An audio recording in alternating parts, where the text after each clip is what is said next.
to win this game. He does have the white pieces and he has made his first move. Or can Magnus Carlsen get a draw or a win to secure his spot in the semi-final?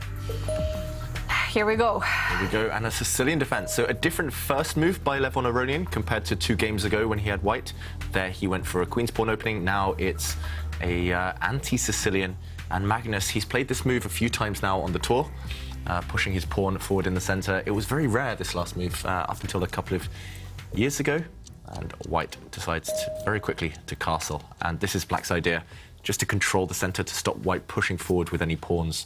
It looks a bit odd, black's development, the black dark square bishop blocking a central pawn, but seems playable. He's had success with this in the past, and Levon chooses not to try anything too aggressive. So just pushing a pawn, getting ready to develop. Magnus will get the king to safety.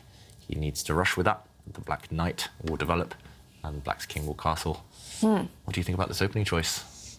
Yeah, I mean, totally understandable. When you only need a draw, you want to keep the position locked, and you can just see from what Magnus has done, putting the pawns on dark squares, putting the bishop on a dark square. He's trying to lock it all up, you know, like I say, Lego, you know, get the Lego locked in the middle, so give your opponent less open lines to attack on. I'm saying that, you do weaken a square in the middle of the board by putting your pawns on one colour squares. You weaken the opposite colour, the light squares.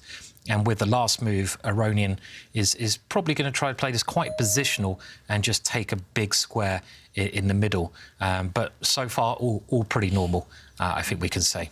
Yeah, and they're more or less following the game that Magnus played with the black pieces against Fabiano Caruana in 2020.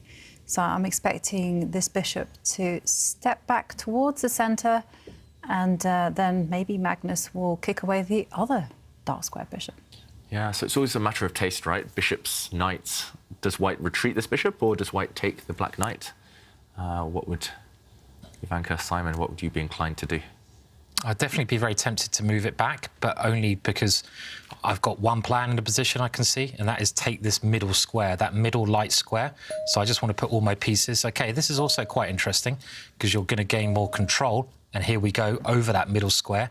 And the bishop now is controlling that one, maybe with a knight coming in. And I think Aronian's whole game plan and attempt at getting an advantage will be based just on this square, first of all, and then maybe he can transfer that to another advantage.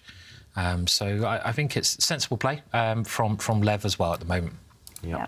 And sorry, you I go, was just Ivanka. going to say that this is totally new position. Yeah, it's a bit odd because you mentioned, if we just backtrack again, in this position, you mentioned that white's most common move is to retreat the bishop, I guess, to this square. And then black normally gives this bishop a nudge anyway. So there, you could trade and then jump forward with the knight. It feels like you've gained a move. Black has lost time pushing this pawn. So just by trading off immediately, Magnus has the move castles instead of this small innocent pawn move. It doesn't look like much, doesn't look like a huge difference, but every move counts in chess. And slightly surprised that Aronian in this position captured the knight willingly. Normally you want to wait. But yeah, if we catch up, slightly surprising decision as well that he didn't choose to occupy the central square with a knight. What are we thinking about that one? Instead, putting the knight on a slightly more passive square. Yeah, I mean, the knight it's a normal square for like a Raul Lopez Spanish opening. The knight has a lot of potential, but it is certainly a slower approach that Aronian's aiming to play here. And I mean, just looking at the pieces, white's pieces look very good. The bishop that Magnus has just moved is a pretty terrible piece. It might have hope later on, but you know, you have a bishop on the same colour square as your pawns in the middle. It makes it a bad piece because you're blocked in by those pawns. So I would say a slight advantage to white here at the moment, but you've got to get a win, and black is very solid. Hence why Magnus has picked this variation. Yeah, and the one fear for me, if I were Levon Aronian or Aronian's fans right now, I remember him having this type of opening. It's not exactly the same, but this pawn structure against Magnus in the past. He's lost a couple of games from the white side when Magnus, as black, has this pawn structure. So fond memories for the Norwegian, but for Aronian, he needs to come up with a plan. Also, this pawn structure makes it very difficult for white to come up with a plan. As we mentioned, the white knight could have manoeuvred into the central square, the kind of square between these two pawns. That's a nice outpost. He chose not to do that. But what else do you do? OK, he moves his rook across. Is he just going to reroute his knight back and back and back into the centre? But he could have got there earlier. I just don't really understand. And meanwhile, Black has quite a common plan. Black, at some point, for example, will move the king out the way, will move the queen out the way, and later will try to push some pawns on this side of the board. He can also push pawns on this side. Magnus has done this before. It's like his recipe for success. It just feels a bit strange what Levon's doing, to me at least, a bit slow. The winner of this quarterfinal match right now looks like Magnus Carlsen. If Levon does not win this game, will meet the winner of the quarterfinal between Vincent Keimer and Pragnananda. Game 3 has now ended with a draw, and that means Prag as well will be in a must-win situation in Game 4, starting in about 15 minutes to take that one to tiebreak. Any other result means Keimer faces Levon or Magnus in the semi-finals. That would be massive for Vincent Keimer. Yeah, definitely. First time in semis. Yeah, he's qualified for the quarterfinals before, but I can remember him losing to, I want to say, Nepomniachtchi. Aha, last season. In the very first tournament that we played there, we had. Yes.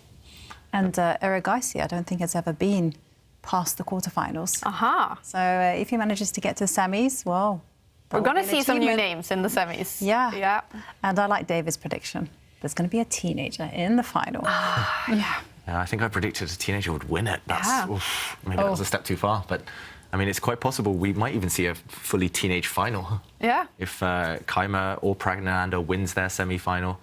And we know at least one non-teenager will be knocked out today, either Levon or Magnus Carlsen. There's definitely maximum going to be 2 players who are not teenagers in the semi-finals. Yeah, and Liam Le, he's in a fight for his life against Niemann.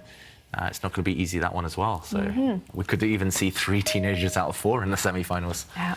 That would be incredible. We should, of course, mention Game 4 has started between Liam Le and Hans Niemann. They are tied before this Game 4. So if we have a winner in that game, that player will be in the semi-finals. If it is a draw, then tie breaks. And I can see the bar slightly over to Liam's side in that Game 4.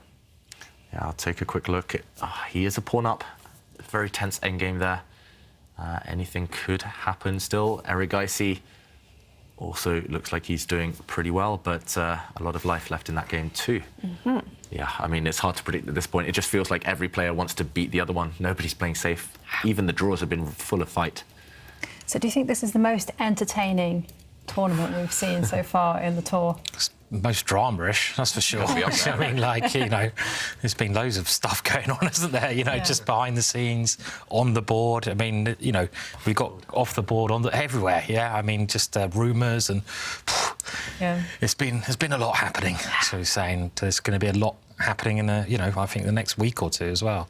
No matter what happens in the tournament. I was trying to summarise how the preliminaries went, and there was just so many exciting things. You know, there was like Ivan Chuk, you know, it looked like he was going to qualify at the beginning, and then there was a big race. Oh my God, it's like a movie.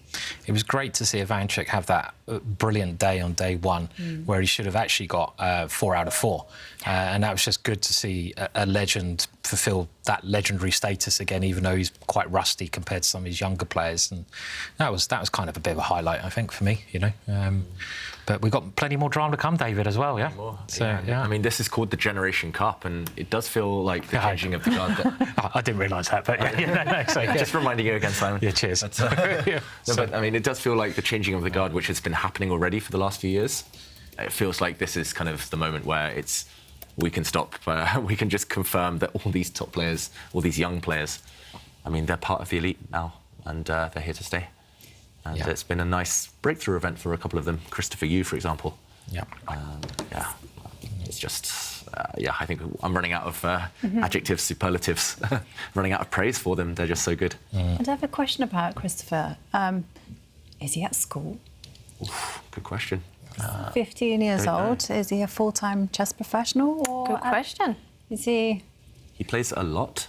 Homeschooled, maybe? I don't know. He studies a lot, but I know a lot of chess professionals are homeschooled because it gives them more flexibility to play in events like this and other events as well, potentially.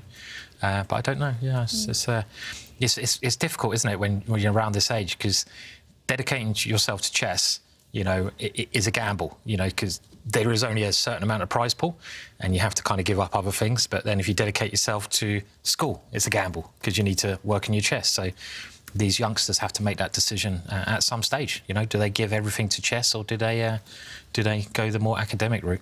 I expect David, I mean, you were a prodigy and you did the university route as well. Yeah. So you can do both.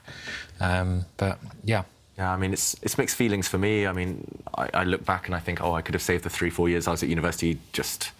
I could have played chess. I could have been better. I could have soaked up more while I was younger.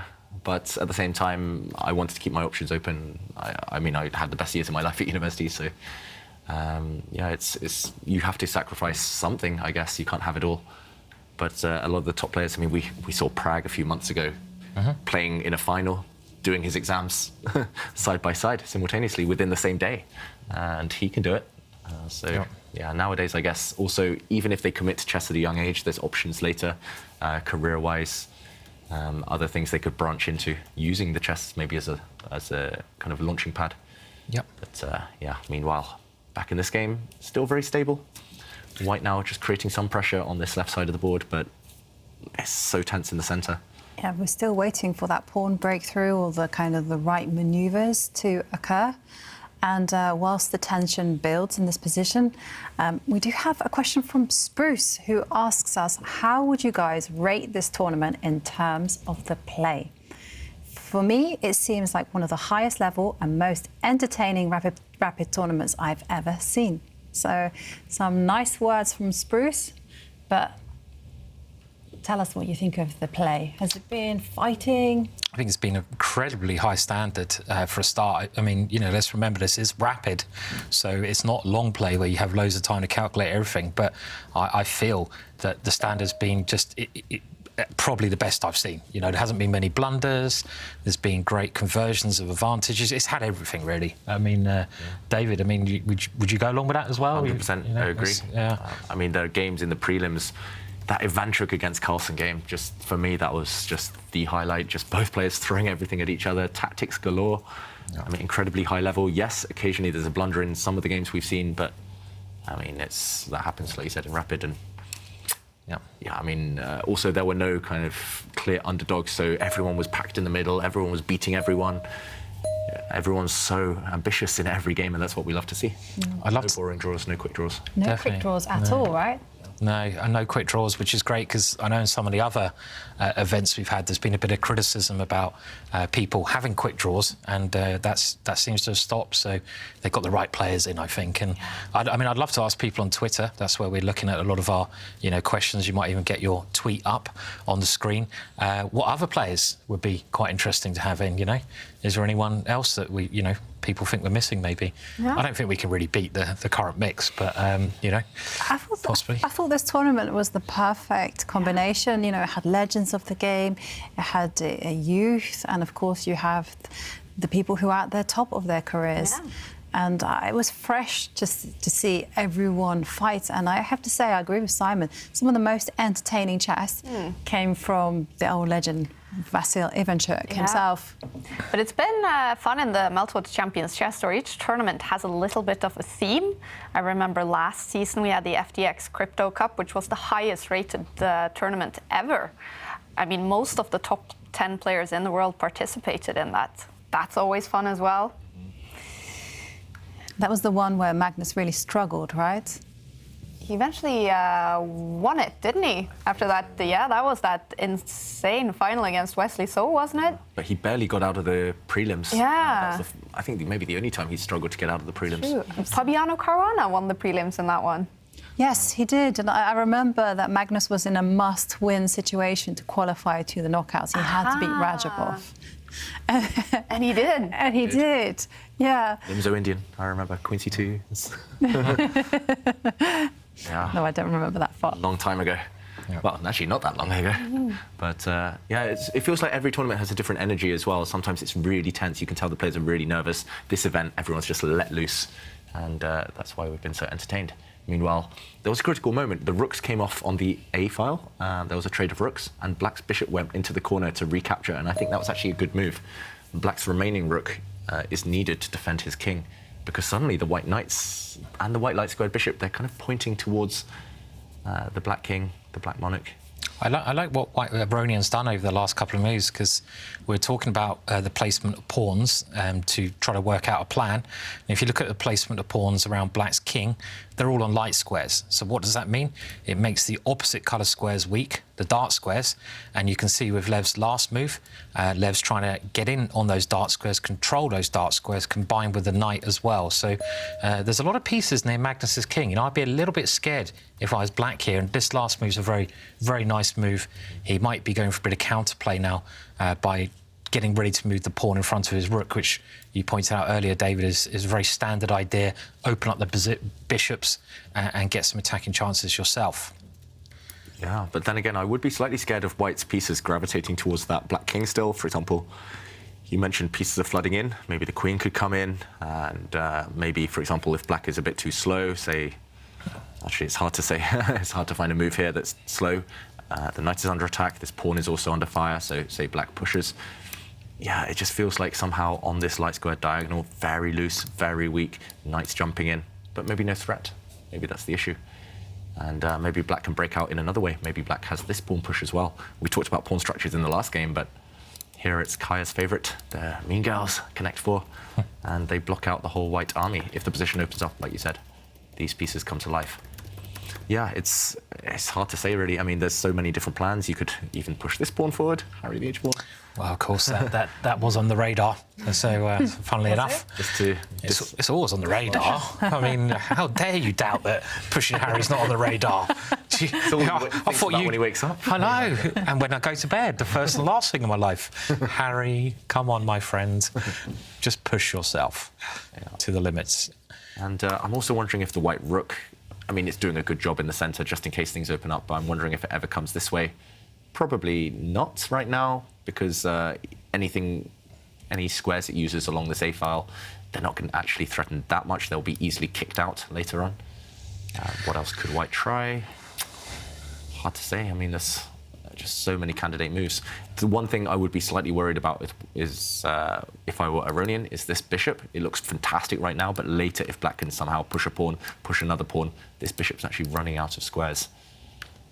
But then again, that's a couple of ifs, and that's a far bit in the future. Looks like we've got some quite big news. I mean, just keep an eye on some of the other games that are going on. The big one, I would say, is between Liam Lekong and Neiman. Yep. And it seems that Liam Lee is rolling in that game and very close to winning at the moment, which would mean Neiman would be removed from the competition if he loses that one. So it's tense moments there as well. It is game 4. They are tied before this game. Baer all the way over to Liam's side. Is he winning that game, simply? Yes. Okay. White has a pawn on the 7th rank, so one move away from promoting to a new queen, and black's whole army is tied down defending. So Neiman on the back foot, really struggling. I think it's a miracle if Neiman survives that game. Okay. Obviously, we have not been able to get a comment from Hans Niemann this whole tournament with all the drama going on with Magnus Carlsen. We will, of course, try today as well. It would be really nice to hear from him before he leaves the tournament if he loses this game.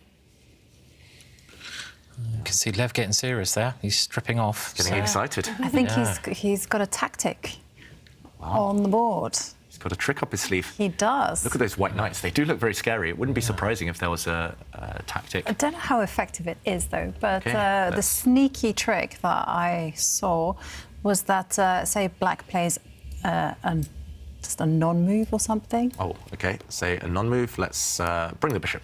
Yeah. To a better square. And then, you know, you could put your knight on the h6 square. Nice. I don't know whether it does anything, because... It's attacking this square twice, 3 times. And the trick is after queen takes knight, knight takes pawn is a fork. Not just because the knight hits the king and the queen, but even if the knight is removed, the white queen has opened up an attack against the black queen. And white would have won a queen for 2 pieces in the process. That's actually a really nice trick. Really important threat, actually, Ivanka. So this might be a threat in the position. My first instinct was what to do if the pawn pushes forward to kick away this knight. This knight has just landed in the black half of the board, and when a piece lands in my half, I always want to kick it out. And he can't retreat, right? Levon won't retreat. Well, that's what I was wondering as well, David, because it looks so obvious to play that move. And but is there any way you can avoid retreating the knight? I mean, you really don't want to move that knight backwards, as you said, David. But what else can you do? Knight takes pawn, Simon. Oof. Maybe. Oof. Oh, I don't know. With the swinger. I was thinking of you when I suggested it. Like it. How could I not see the swinger? The idea is for the rook to jump up the board and Where's swing Harry? across. I know. Harry and then the swinger. Two of my favourite things, you know. Harry the swinger. Yeah, and suddenly, I mean, due to the fact that this bishop is actually just like a laser beam cutting across the board on this diagonal, black's king, black's queen, I don't really see how to save them. That's a beautiful idea, isn't it? I mean yeah, really just by nice. process of elimination. Oh wow, he's played allowed it, Magnus Carlsen. And he's in. He sacrifices his piece without thinking, Levon. He's going to give his queen up somehow. Oh, Magnus. I think, yeah. Yeah, he loves giving up his queen for a rook and a piece or even more material. But right now, it looks like that queen is doomed. It's going to get hit. It's going to get pinned by the white rook. And there we go. It's chaos reigning again. Oh. So, of course, you only need a draw to stay in the competition. What you do is, Magnus, you sack your queen. Make it crazy. Yeah, sensible idea there, Magnus. Baer is definitely moving up for Levon Aronian. Is this giving him some good winning chances? Definitely. Wow. I mean, maybe losing chances as well, but you don't care about that. A draw is the same as a loss now for Aronian. Brilliant play. I have to say, brilliant idea, that knight move. I mean, just really aggressive. And this is how you beat Magnus, yeah? I rarely see Magnus losing unless someone attacks him. Yeah. And there we go. We got this very strange position. The white queen comes in. What's the material situation here, David? Yeah, we can do a quick count. White has a queen and a pawn. In return, black has a rook, knight, and bishop. So if we do some maths, the queen and pawn is 10. A rook, knight, and bishop, that's 11, I think. So black is technically 1 point up, but the black king is so open. Computer thinks there's only one move for black in that last position, and Magnus found it. Who would you take, Jovanka, here? Would you take Lev's position or Magnus's position? I would take Magnus's position, I'm afraid to say, you know, because Levon is in a must-win situation. And look at what Magnus is doing. He's just simply overprotecting every single one of his pieces and pawns. But, OK, Levon has his chances. Levon has to disrupt black's harmony now. I mean, I'm thinking maybe Harry step forward. It must be time to put him in the position, surely. The white queen needs backup. You need to open up the black king, and black king only has 1 pawn shelter. Yeah, it makes sense to push the white h-pawn up, trade off that last defender. And one thing I will note, Levon Aronian, he's on record in interviews saying he hates, in speed chess, he hates playing with the queen against pieces. He thinks it's easier to play with pieces because there's more of them. A queen alone, it feels like you have one piece fighting against 3. So black having a rook, knight and bishop for that queen could be significant later. If they're both down to 1 minute, it's far harder to play with the queen than the 3 pieces. If they're stable, if they're not just dropping off those pieces. He's got to throw Harry. OK, well, he's gone for more exchanges now. And he hasn't got many pieces left, but he's got an idea, Jovanka, isn't he, behind this move? So, yeah, it's kind of a disruptor move. You know, his whole idea is that the bishop takes the bishop, well, and it releases the protection of the pawn on d7. And maybe the queen can even swoop in and take that pawn. Look at this. The queen, she's fighting a war on her own against 4 pieces. But maybe she's winning that war. Look at these pieces. How do they defend each other? Maybe they don't. First, this bishop is doomed. It's going to drop off the board. Maybe this bishop will drop off then. Maybe the knight will. What a move by Levon Aronian. That was not on my radar, I've got to admit. Bishop in to get rid of this defender. And what else could Levon Aronian try? If this bishop drops, then suddenly the light squares are all up for grabs. All that white needs is to get his queen in. For example, that last variation. If you can get your queen in, you might be winning. I mean, I'm still not sure. Maybe black's better here, the computer will think, but to me, from a human point of view, it looks scary. It does. Is there any chance that black could kind of like, bearing in mind that he's in a draw situation, just curl up in a ball with his pieces? And so I was thinking, say after bishop takes bishop in the game, so the game continued with c4. Bishop Pawn, takes bishop. Pawn takes. And then queen jumps in now. Yeah, and then you just kind of go, I know it's ugly, but I'm going to do it, move my rook to the f6 square. And yeah, I have a feeling Magnus's idea, actually, with this previous pawn push is to even plant his bishop and start attacking. Magnus wants to go on the attack against white's pawns now, white's king. And, OK, we have seen that bishop trade. And what will Levon Aronian do? Maybe he'll try and prevent this bishop coming to this square. I don't really see how. It's very nearly a move in the centre like d4, isn't there? Just trying to liberate your pawns a little bit here. I think it's a bit too risky here, but this is the kind of move where, you know, it's on the radar. Because when you're playing, we've seen this in other days with the queen against the minor pieces. So when the queen is facing all these other guys, it's about discombobulating those pieces, meaning you've got to make them not harmonise very well. You've got to try to spread them apart, make sure they can't defend each other. And a move like this would be maybe very interesting, because you've got to check as well if it's captured, but maybe it doesn't quite work, you know, the concept here. But that's certainly the kind of thing I think you should be looking to do in a position like this. Discombobulate your opponent's pieces. My favourite word. Bit of discombobulation. I love it. Doesn't it sound nice? Discombobulate. Yeah. Discombobulate. That's it. Yeah, discombobulate. It sounds nice. How did you pick up that word, Simon? It's not one that you kind of like chuck around in everyday sentences. I think it's the first word I ever said, you know, when I was like 2. I was like... 2 days old. 2 days old. Discombobulate. I'm going to discombobulate the world. That's when they knew you were a chess genius. So, yeah, I don't know, but it sounds like it should sound, though, like onomatopoeia. Is that right? David, you're the English... OK, I don't know. Maybe. That's too complicated for me, Simon. What's your... Let's stick to Zugzwang and Zugzwang, OK. And pass on. Do you have a favourite word, though, Johan? Like, you know? Chess? Any word? Any word's good? Not really, it's just chocolate. me. Was the first thing that came to my mind. That's not a bad word. A bad thing, yeah. So, OK, well, back to the game, and, you know, he's moved his king so he can move the pawn in front of his king if needed, does Aronian. Yeah, but it doesn't look like the type of move that will discombobulate Magnus. This last king move, White's king is... Yeah. OK, it's slightly better placed. It's not on a dark square, as you mentioned, so it can't get targeted by Black's bishop, but...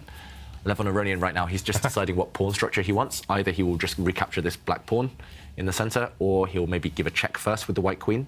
You can drop back, just diagonally 1 square, check the black king, and then go across and take this pawn with your queen as well. OK, he just takes back the simple approach. But now this white pawn that's just moved, it's a backward pawn. It's a bit ugly. It could be a target for Black's pieces later.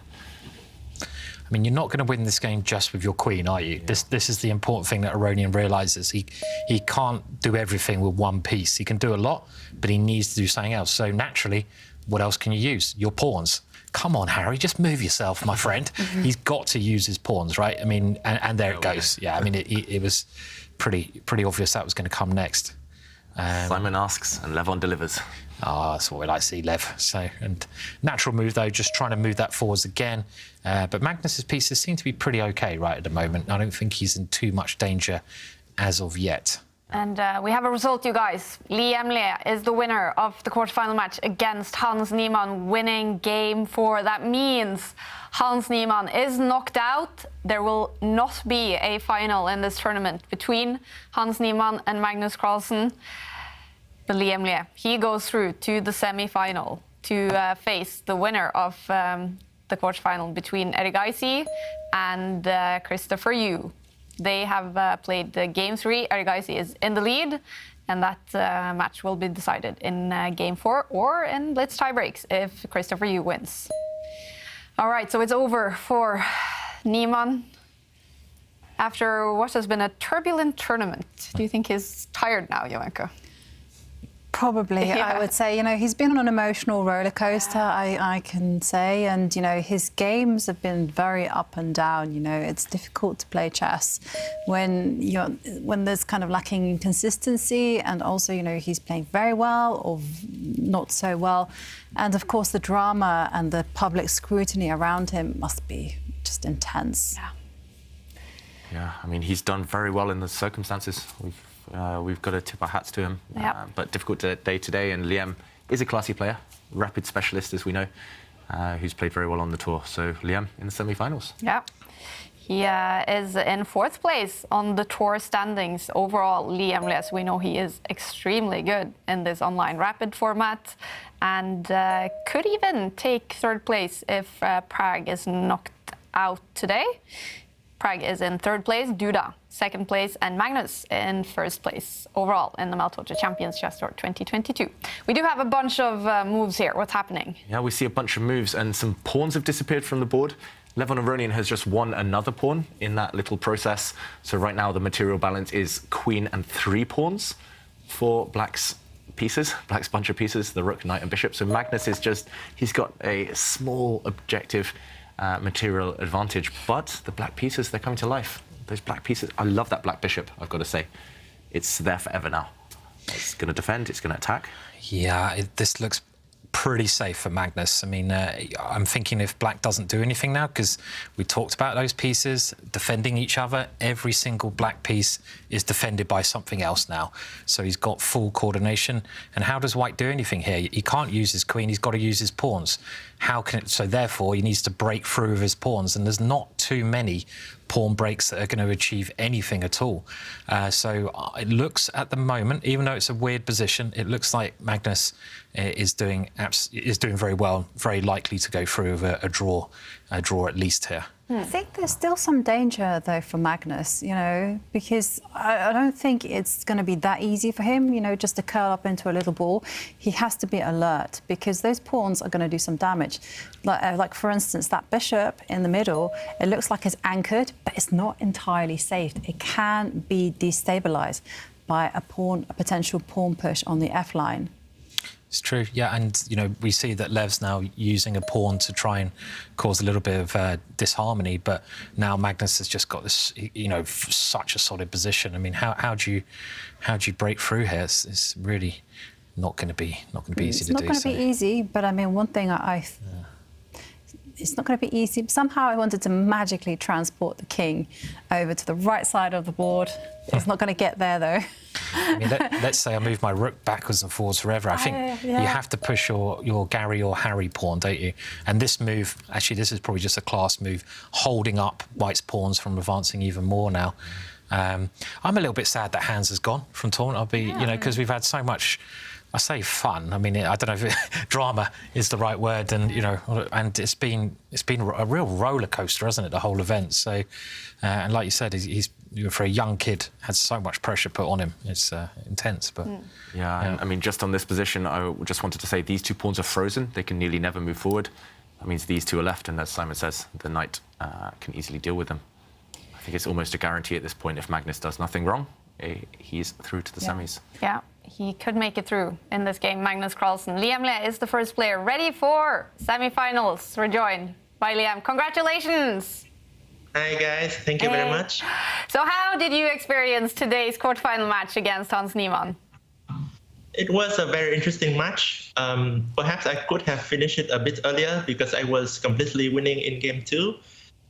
But there were some tactics I couldn't see. When he played knight d7, I had a feeling I was winning, but I did not see this fg and bishop e4. So that was a big miss right there. And then I think in game 1 and game 3, and also this last game, I played very decent chess. Yeah, fantastic. And playing Hans Niemann, of course, there's a lot of talk in the chess world these days. I bet you've heard as well. Some people suspecting him of cheating Magnus Carlsen. Probably one of those people. Were you uncomfortable playing Hans today? No, I just treat this as a normal game. Regarding the Magnus Hans situation, I don't have I'm in the middle. I don't have a clear opinion because I feel like we are not given enough information. So I don't know what to think. I'm just waiting for more information, more evidence to come up if there's any. So based on his games in the Single Cup and in this tournament, I don't think he cheated. So I mean, I just feel very normal, and I just try to focus on chess and not to think too much about the other stuff. Yeah, I appreciate your comment on that, Liam. And tomorrow in semi-finals, you're definitely going to face another teenager, either Eric Geisy or Christopher Yu, a 15-year-old. What is it like playing these youngsters?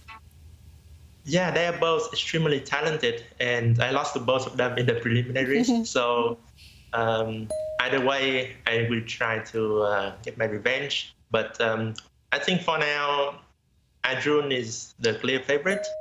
But yeah, anything can happen. Actually, what's their score now? The score is that Eric Geisy is in the lead, winning game 3. So game 4 starts in a few minutes, I think. So you will have to win that game. Okay. Yeah. I see. So that's going to be interesting. We'll pay attention to that as well. And Liam, best of luck in semi-finals tomorrow. Thank you for joining us. Thank you. See you tomorrow. See you tomorrow. He is ready for the semi-finals. Will he be joined by Magnus Carlsen, or will we see tie breaks between himself and Levon? Can Levon win this game, or is all hope out? It's fading, I would say. Just look how solid Black's position is. Black has so many defenders around his king. Levon now has committed one of his pawns. He's just gambling that one of his pawn pushes is going to work, but Magnus can just retreat this rook. I don't really see what's next. I think if Magnus literally doesn't do anything, then there's nothing White can do. I mean, maybe he can move his king backwards and forwards. You've got to try to push Harry, I guess, to do a break. So I think Lev's trying to bring his queen around to do that. But then, yeah, then the knight comes in. I can't see anything. I think he's just got actually has a fortress there, and it's going to be a draw. I can't see any way at all White can break through. Yeah. No. Yeah, and Magnus maybe even could be more ambitious if he wanted to be, but he's happy to just curl up, sit there, and I know he doesn't believe in fortresses, but this one looks very sturdy. Well, strong. Vanchuk gave him a good lesson on fortresses there. You think he started believing in them? He should believe after facing a Vanchuk. So. And look, Levon shaking his head there. Yeah. He knows that he's running out of steam. He's running out of ideas. The white king is tied down. 2 white pawns are frozen. Yeah, Magnus is just too good. You know, there was a little bit of danger for Black, and Magnus has just found the way to neutralise all that. And now he just has just impenetrable fortress. And now the rook zooms up to a protected square. This is very nice technique. Oh, here comes a pawn break, but... Here comes Harry. Yeah. Yeah, it's not... I mean, I don't know what White does next, you know. I mean, this was the only thing that White could try, but so what's next? The Black Knight is a fantastic defender. And the White King, where's it going? It's not really going anywhere. It can't do anything. You know, I still don't see absolutely any way at all that White can create any threats. That last move is quite interesting, though, because he's given up the H-pawn. He didn't need to do this. But He wants the Black Knight to get in. I think Magnus is actually playing for the win. Yeah. I think a draw will be enough. He'll take a draw if it comes, but if the Black Knight gets in, if you could pick it up and put it on the F4 square, first of all, that would be a fork right now, but in general, if you could put it on that square, it's great attacking, great defensive piece. That's the only piece that can be improved, the Black Knight. And yeah, I would be terrified. If this was just a one-off game and there was no match, there was no kind of need to draw, need to win, I would be terrified of losing this one as White, to be honest. Yeah. The Rook, Knight and Bishop, it's like you said earlier, you need to discombobulate them, but they're all on their perfect squares. They're all kind of perfectly defended.